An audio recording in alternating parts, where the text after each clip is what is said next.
کہ حسن بن موسیٰ حجری المعروف ابن عجینہ کے نام سے معروف ایک بزرگ تھے. جب بھی کہتے ہیں کہ میں حدیث پاک لکھتا تو نبی پاک صلی اللہ علیہ وسلم کی ذات گرامی پہ درود پاک چھوڑ دیتا تھا تاکہ لکھنے میں جلدی ہو جائے اور میری تعریف مختصر ہو. تو ایک مرتبہ خواب میں آقا علیہ السلام کا دیدار ہوا تو آپ نے فرمایا کہ جب میرا نام لکھتے ہو تو درود پاک کیوں نہیں لکھتے؟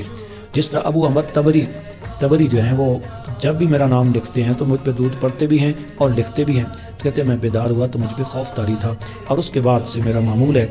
حسن بن موسیٰ خدری کہتے ہیں ابن عجینہ کہ جب بھی حضور کا اسم گرامی میں لکھتا ہوں تو آقا علیہ السلام کے اسم گرامی کے ساتھ پورا درود پاک بھی لکھتا ہوں.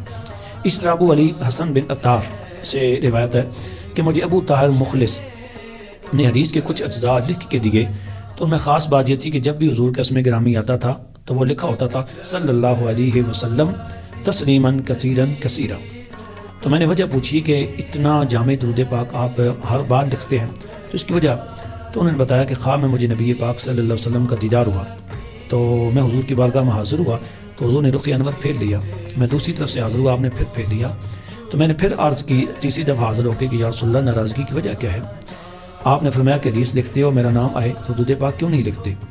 کہتے ہیں اس کے بعد سے میرا یہ معمول ہے کہ جب بھی میں لکھتا ہوں جب بھی حضور کا اسم گرامی آتا ہے تو میں حضور کی ذات گرامی پہ درود پاک لکھتا ہوں. اور یہ والا درود پاک جو تم نے پڑھا ہے صلی اللہ علیہ وسلم تسلیما کثیرا کثیرا یہ لکھتا ہوں. یہ سعادت الدارین جلد اول صفحہ 360 پہ یہ واقعہ بھی موجود ہے.